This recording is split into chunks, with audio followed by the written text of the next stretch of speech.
Oi, pessoal, bom dia. Na aula de hoje, a gente vai estar falando um pouco sobre a velha ordem mundial, esse conceito de geopolítica. Bom, para começar, né, na geografia, a ordem mundial é um conceito que ele está ligado às relações de poder no mundo, ou seja, ligado à geopolítica, à organização dos países, os seus interesses, sua economia, sua organização política e os métodos usados para alcançar seus objetivos, ou seja, podemos definir a ordem mundial sendo o termo que ele explica as relações de poder do mundo e como elas funcionam em determinado período. A velha ordem mundial ela é caracterizada pela disputa por uma disputa pela hegemonia mundial entre duas ideologias, o socialismo, representado pela União Soviética, e o capitalismo, representado pelos Estados Unidos. Bom, ela surge nesse mundo pós Segunda Guerra Mundial em um conceito de guerra, em um contexto de Guerra Fria. Com o fim da Segunda Guerra Mundial, a Europa Ocidental, principalmente ali a Alemanha, a França, que já eram países industrializados, que eram potências econômicas, eles se recuperavam das duas grandes guerras. E o mundo observava então o surgimento de duas outras grandes potências, a União das Repúblicas Socialistas Soviéticas, que é a União Soviética, e os Estados Unidos da América. A principal característica, o principal marco dessa velha ordem mundial no pós-guerra é a bipolaridade. A bipolaridade, ou seja, o enfrentamento entre essas duas ideologias, que elas são as grandes potências mundiais e que elas vão influenciar os outros países do mundo. Ou você vai ser liderado pelo bloco dos Estados Unidos ou pelo bloco da União Soviética. Ou seja, a bipolaridade desse momento e o enfrentamento ideológico, eles tinham como objetivo aumentar as áreas de influência e marcaram a ordem mundial do período. E era essa a expressão clara da geopolítica da Guerra Fria. Nesse momento, a gente vai poder dividir o mundo em três grandes grupos de acordo com a influência, sendo o bloco capitalista, liderado pelos Estados Unidos da América e também formado ali pela Europa Ocidental, pela América do Norte, pela Coreia do Sul, pelo Japão, e o bloco socialista, influenciados pela União Soviética, que contava com países do leste europeu, Cuba, Coreia do Norte, China. Além disso, a gente tinha países de terceiro mundo ou países subdesenvolvidos, que era um grupo que pregava o não alinhamento, porque o terceiro mundo tinha outras questões para resolver, e dois países que têm claro definido, né, esse não posicionamento ideológico são o Egito e a Iugoslávia. Bom, as principais características agora da velha ordem mundial, né?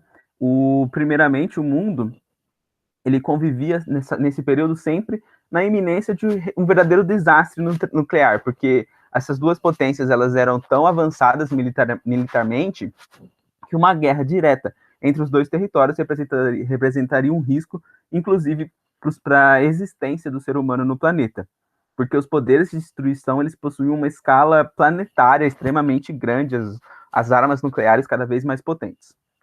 Então, as estratégias encontradas para esses confrontos focaram no campo da propaganda, no poder de exibição e no patrocínio de outros países para aliviar tensões militares. Portanto, a gente pode destacar as principais estratégias sendo a propaganda, a corrida armamentista, a corrida espacial e os conflitos regionais em terceiros, e eles sempre seguindo essa ordem da bipolaridade.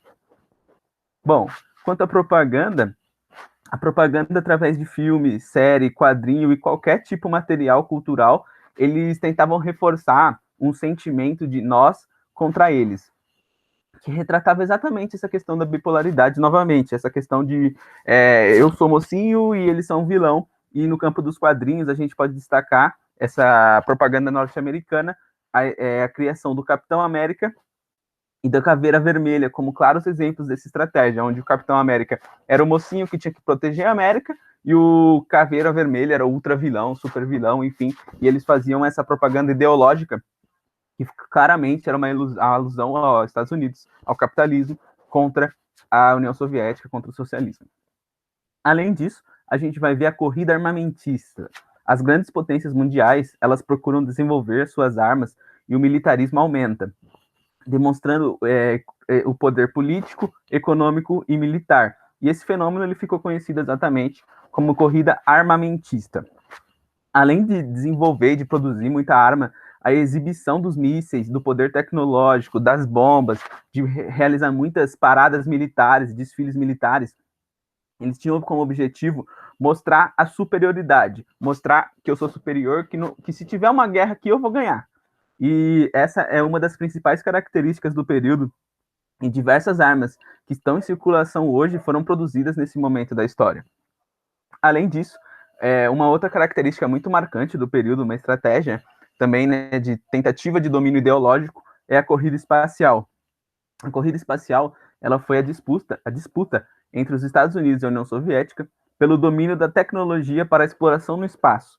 Por que isso? Ser o primeiro país na conquista espacial era visto como um símbolo de poder econômico e ideológico, além também de ser um eventual fator de segurança. E a gente tem dois exemplos de ações da corrida espacial, né? Um deles é o pouso na Lua, né? Feito pelos americanos em 1969, que foi um grande feito da propaganda espacial estadunidense. E também tem o lançamento do primeiro satélite em órbita terrestre, o Sputnik, que foi feito pelos soviéticos em 1957. Bom, como a gente viu, esse era um período da Guerra Fria e o conflito ele não era direto no território dos Estados Unidos e da União Soviética. Aconteciam conflitos regionais em terceiros.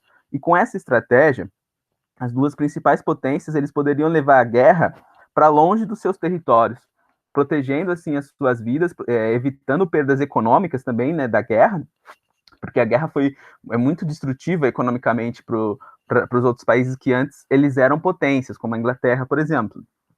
E além disso, eles reforçavam a posição geopolítica e aumentavam suas zonas de influência.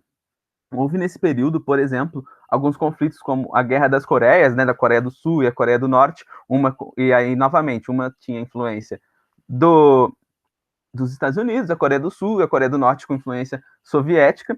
Tivemos a Guerra do Vietnã, tivemos aqui as ditaduras latino-americanas e africanas, por exemplo, a ditadura aqui do Brasil em 1964 teve forte influência dos Estados Unidos, dos norte-americanos, e a gente tem também a Guerra do Afeganistão na década de 80. E esse, então, era o mundo bipolar, que foi de 1945 até o final dos anos 80. Além disso, uma outra estratégia dos Estados Unidos que fez com que eles acabaram se sobressaindo, né, já mais para o final dos anos 70, para o final dos anos 80, foi a doutrina Truman, que ela foi um conjunto de medidas feitas pelo governo dos Estados Unidos a fim de conter o avanço do socialismo exatamente durante a Guerra Fria. E por meio do Plano Marshall, o que os Estados Unidos ajudaram os países da Europa Ocidental a se recuperar da Segunda Guerra Mundial, e aí era como se fosse uma troca de favor. Eu vou ajudar você a se recuperar, você além de ficar devendo para mim, né, em questões econômicas, a minha ideologia vai prevalecer e você vai lutar contra o socialismo junto comigo, e essa foi uma das formas dos Estados Unidos minar o crescimento do socialismo pela Europa. O Muro de Berlim, ele foi um grande símbolo da Guerra Fria e, portanto, um grande símbolo dessa velha ordem mundial. A Alemanha, em 1945, ela foi dividida em duas potências. A ocidental, alinhada com a ideologia e a economia capitalista dos Estados Unidos, e a oriental, que era vinculada aos princípios ideológicos e econômicos socialistas da União Soviética. Em 1961, foi construído exatamente o Muro de Berlim, o qual dividia fisicamente essa cidade em dois blocos. A RFA, República Federal da Alemanha, a Alemanha Ocidental, que ela recebia forte influência da França, da Grã-Bretanha e também norte-americana, influência capitalista, e a República Democrática Alemã, a RDA, que é a Alemanha Oriental, que recebia grande influência da soviética. E durante a Guerra Fria, a maioria dos países da Europa Oriental, eles estavam sob o controle político e econômico da União Soviética. Ao final da Guerra Fria, né, no na década de 70 e 80, a União Soviética ela entra em crise. E ao final da Guerra Fria, o líder da União Soviética, Mikhail Gorbachev, realiza algumas medidas que vão indicar que o capitalismo venceu. Que o capitalismo agora do presidente Ronald Reagan nos Estados Unidos, ele estava se sobressaindo, estava conseguindo uma hegemonia que eles tanto buscaram desde o começo lá da Guerra Fria, e essas medidas do Gorbachev indicavam uma abertura política e econômica depois dessa severa crise do socialismo no país.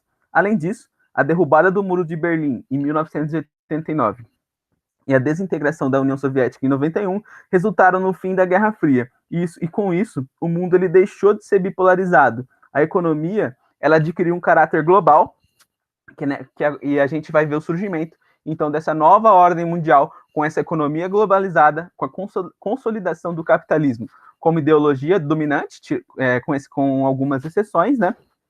E a gente vai ver os Estados Unidos como essa potência hemogênica que é até hoje, apesar de a gente estar em um momento um pouco de certa transição, de certa dúvida de como vai se dar essa ordem mundial.